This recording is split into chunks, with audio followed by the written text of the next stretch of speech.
This is the Impressions Exchange Podcast. Impressions Exchange Podcast. Where all topics impacting the graphic imaging and printing industry are addressed via in-depth news coverage, analysis, and timely interviews. Welcome to the Impressions Exchange Podcast. In this episode, Editor-in-Chief Mark Michelson joins us to talk about the legendary Printing Impressions annual ranking of the largest printing companies in the US and Canada as ranked by annual sales.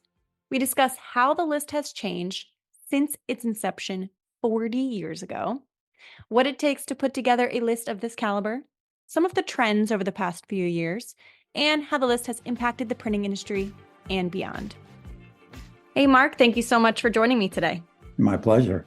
So I wanted to bring you on the podcast to talk about the annual ranking that we do. It is such a massive project.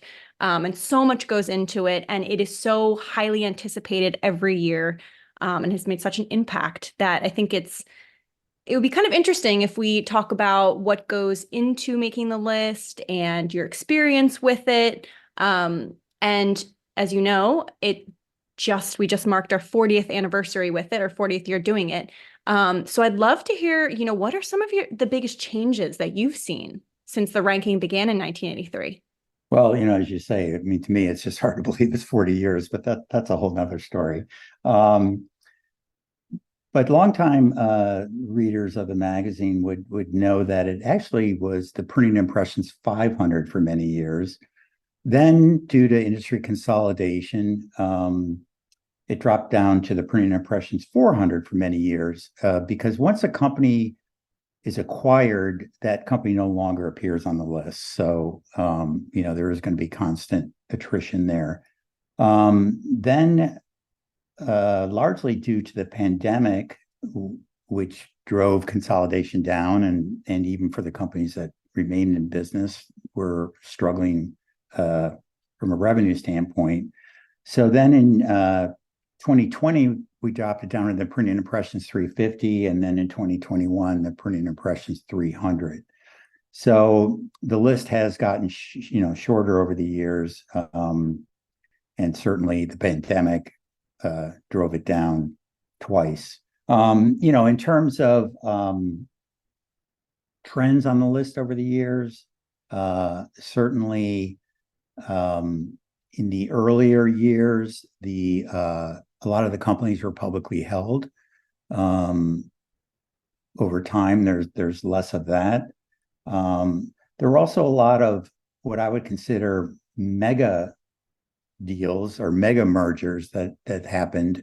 And back in those earlier years, I think there was less scrutiny from an antitrust standpoint. We saw in more recent time when the LSC Quad merger was blocked by antitrust reasons. But if you look back over the course of many years of the list itself, I think that was less of a concern. We also saw trends of several roll-up companies. The most well-known and I guess famous, and really maybe the most successful one, was Consolidated Graphics, led by Joe Davis, which ultimately was acquired by R.R. Donnelley. Also, in terms of types of printers, there used to be financial printers, and that's all they did. Companies like Sorg and many others that just went out of business, it seemed like overnight. We had a lot of printers that separated themselves by quality, doing high-end brochures, catalogs, annual reports. Companies like Anderson Litho, the Hennigan Company, Acme Printing. There certainly was an era in our industry where quality was, and craft skill, I think, really could separate certain companies from others. But technology over time and more automation, I think, leveled the playing field. So those companies that were able to sell or to do things like annual reports and these high-end auto brochures and things like that and be able to charge a premium for it. Unfortunately, that kind of went away as technology and made it so that every printer could really buy the same equipment. And yes, there still are quality differences, but not like they were at one time. And another trend I've seen on the list in more recent years is really the convergence that's taking place in the industry. There used to be lines of demarcation that separated printers from each other. You had a commercial printer, you had somebody that specialized in wide format packaging, many other segments. And those lines of demarcation have really merged together. And you've got printers that are getting into all other kinds of markets. And, I think that's been one of the key drivers of the Printing United Expo. What's made that successful, to have all the markets covered under one roof, so to speak. So certainly that trend of printing companies moving into other markets and revenue streams, even promotional products, things like that, has certainly been a trend that's reflected on the list in the last really recent, even several years. So, even just looking back, I kind of pulled out our Hall of Fame. We induct 4 printers into our Hall of Fame every year, and that's been going on since 1985, and I just pulled up the names. I'm not going to name the people that were inducted, but if you just look at the companies that these individuals represented, and I'm just going to rattle off some names, and it's kind of remarkable that none of these companies exist anymore. They exist maybe in terms of they were acquired by another company, but in terms of, by the name that they once had, they're gone. Companies like World Color Press, Standard Register, General Business Forms, Danbury Printing and Litho, the Bedore Companies, Wallace Computer Services, W.A. Krieger, Cadmus, Continental Graphics, Sullivan Graphics, Moore Corporation, Perry Printing, Form Service Company, the Hennigan Company, which I mentioned earlier, Judd's Inc., Quebecor Inc., Meehan Tooker, Graphic Industries, Kukla Press, MetroWeb, Avanti Case Hoyt, Applied Graphics Technologies, Courier Corporation, Rainbow Graphics, Applied Graphics Technologies, Great Lakes Lithograph, Williamson Printing, Spencer Press, Printing Arts America, Lehigh Press, Web Crafters, Press of Ohio, Edwards Brothers, Times Printing, Publishers Printing, Virtus, Angstrom Graphics, Ovid Bell Press, Stevenson Printing, Pictorial Offset, Paget Printing, the Garvey Group, Classic Graphics. Those are just to name some. And, many of those companies were industry behemoths at one time. Right. And the fact that those names have gone away in the laurels of printing industry history, to me, it's kind of remarkable. But then, looking at, say, the current list, and even really for the last several years, the thing that's remarkable to me is private equity that's moved into our industry. I think something like on our most recent ranking, at least 6 of the top 25 companies are owned by private equity firms. Wow. Companies like Chatham Asset Management, Atlas Holdings, Cerberus Capital Management, ICV Partners, just to name a few. So that's obviously been a huge trend in our industry. And, from my standpoint, I understand it does provide an exit strategy for some privately held companies, maybe family business. Our industry is such a capital intensive industry. It's really hard to keep up and private equity, the infusion of capital that they put into companies. The long-term ramifications of how private equity is going to impact our industry, I think that remains to be seen. So we will, maybe it won't be me that will be commenting about that someday, but I'm sure we will look back and see how private equity is changed and will change our industry. Right. Yeah. And I mean, just I can't believe, and you said it was just a number of companies from that Hall of Fame list, and not all of them, and that just so many companies that don't exist, and how the list has changed so much. And I wasn't here when the list started, but it sounds like there has been gradually this kind of large shift toward private equity firms coming in, and some companies merging or ceasing to exist. But there's some positive things there too.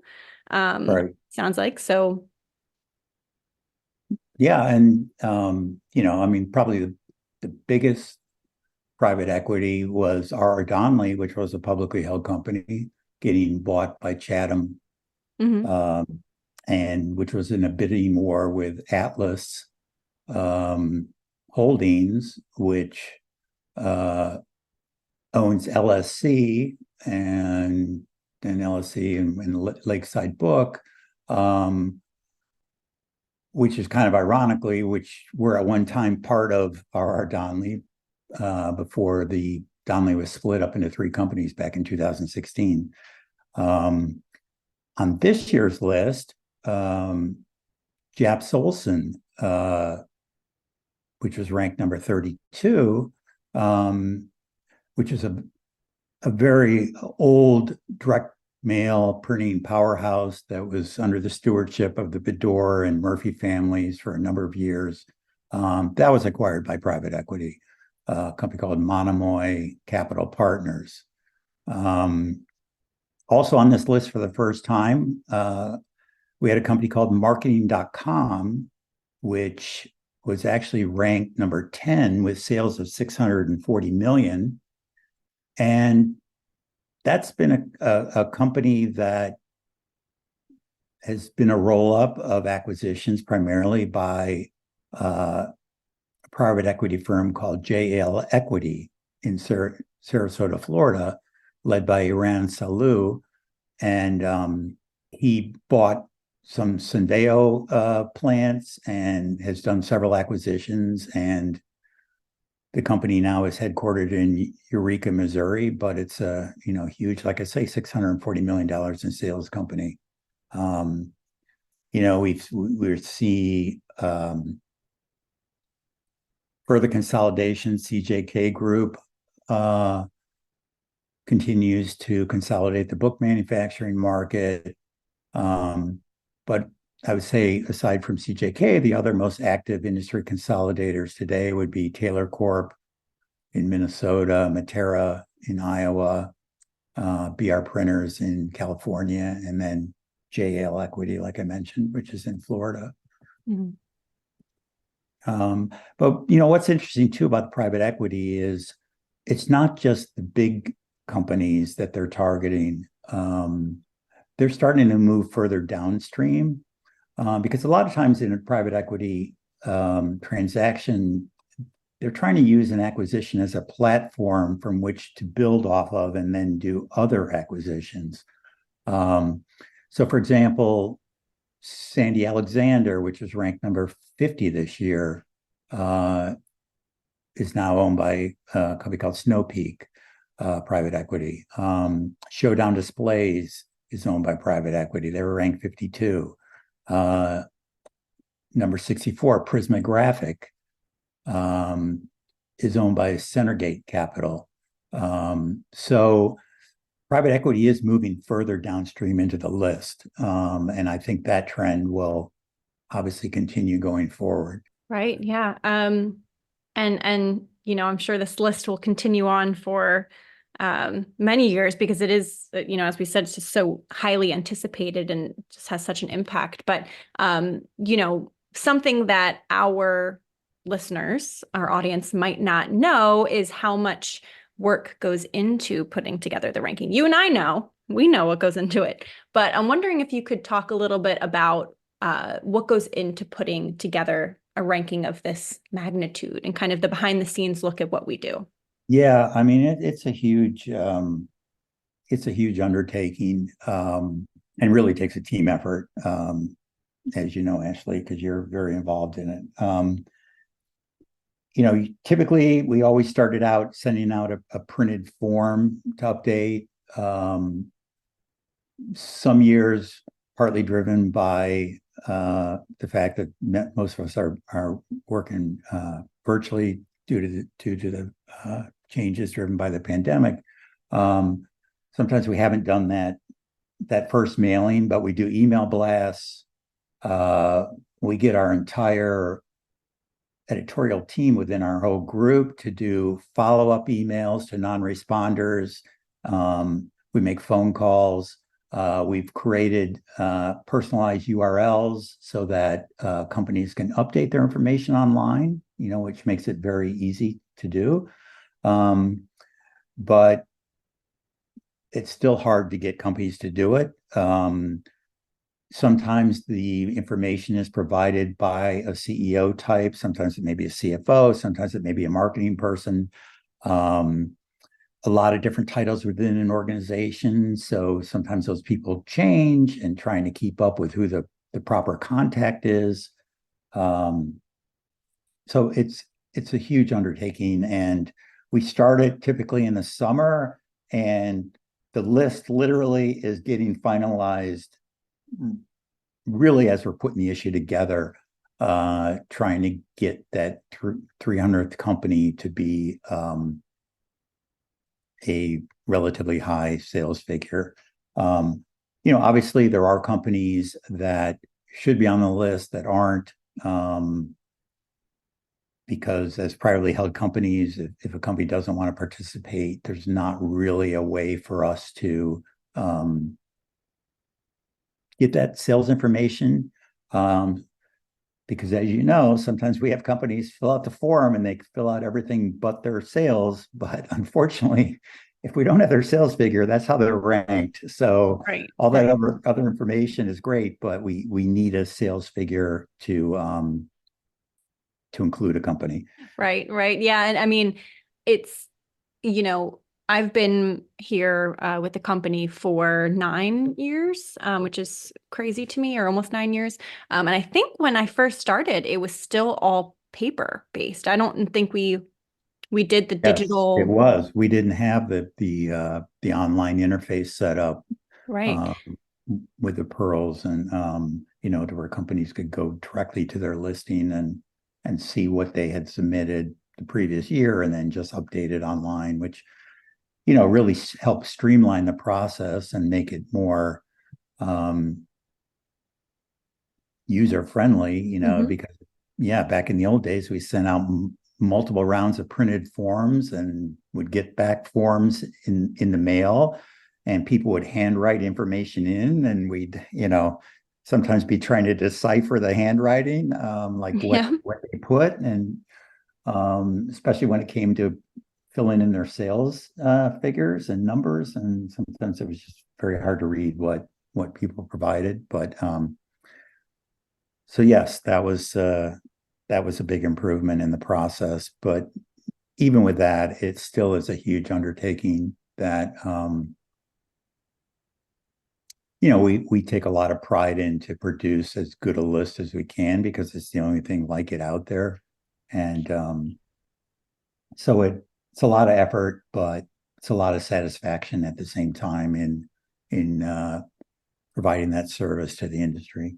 Right. And I mean, I know, one of the biggest changes that you mentioned is going from, the list of 500, now we're at 300 due to, many different, different variables that have affected the list. But I'll tell you, from a production standpoint, as someone who is involved with it, I cannot imagine, it's a big effort now, but I cannot even imagine the effort to produce the list of 500 at a time when we didn't have that digital component, which now that does make it a lot easier.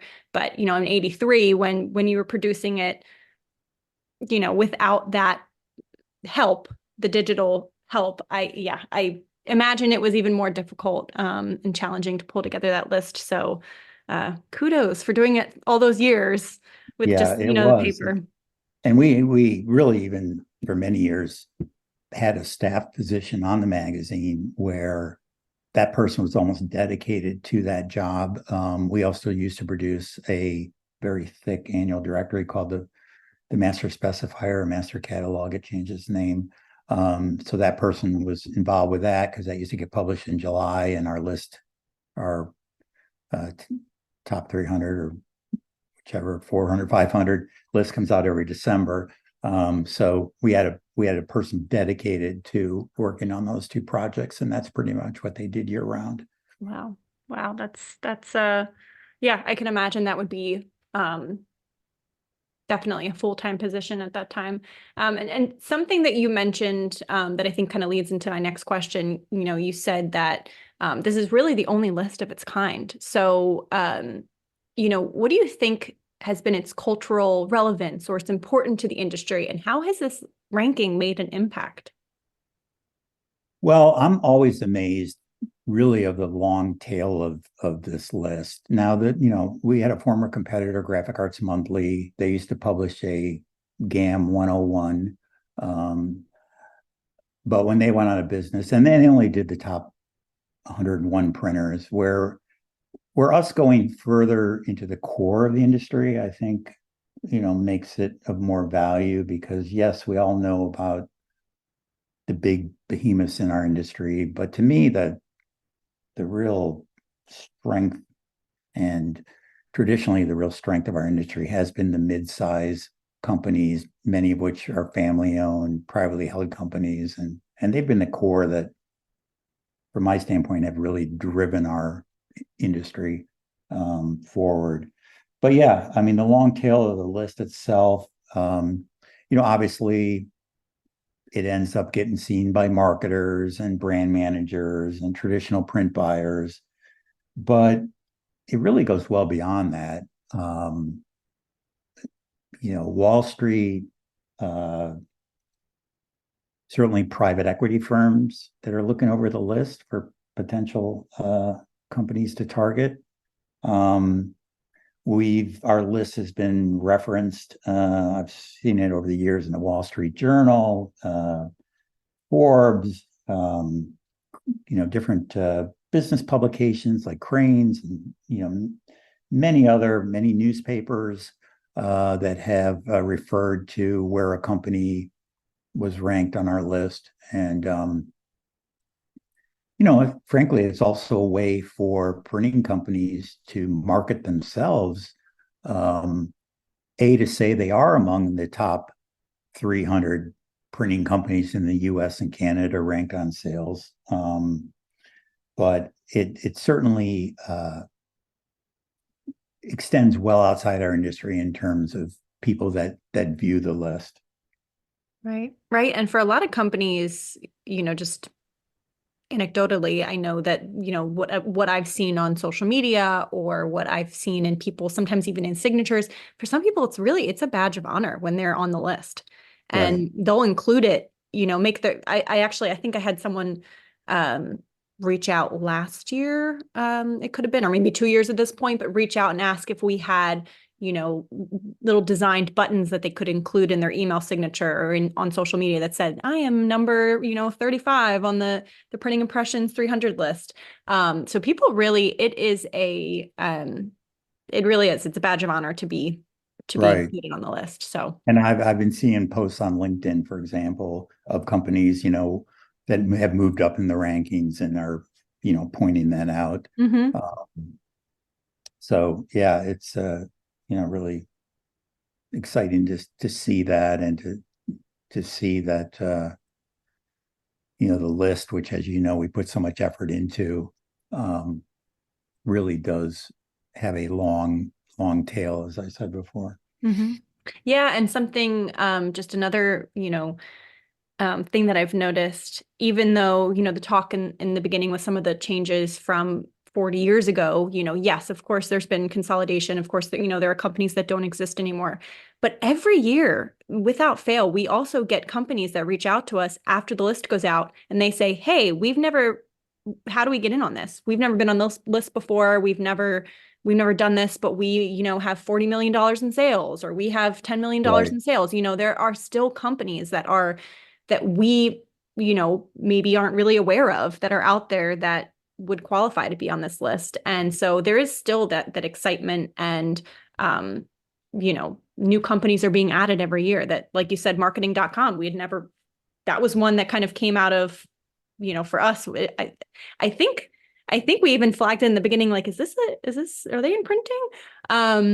And, that was kind of a great surprise to have them on the list this year. So, I was going to say, I mean, the list is, really like a living, breathing entity in many ways. Absolutely. Absolutely. And if we could I'd love to see, every year from 83 and kind of put them next to each other and kind of see how it's changed. I know we've talked about wanting to kind of actually look at the 1983 version and see how it's changed from then until now.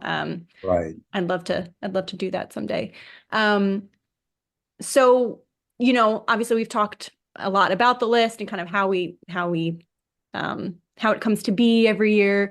So if someone who's listening has not yet looked at the list, and they want to check it out, download it, go over it, where should they go? Well, probably the easiest way would be to go to our website, piworld.com. And on there, you'll see different places where you can link to the list and to the landing page in order to download it. Okay, perfect. Yeah. And I will include a direct link to that in the description of the podcast for easy access. So thank you, Mark, so much. I appreciate your, your expertise, your insight into this. And, this is 40 years. This is something to be really proud of. And I know you've been involved in some way since the beginning. So thank you so much for talking to us about this. Well, thank you. I want to give my thanks to Mark for joining me on today's episode and sharing his experiences with the Printing Impressions annual ranking. I'll include a link below to download the full list. I also want to thank all of you, our listeners. Stay tuned for the next episode of the Impressions Exchange podcast.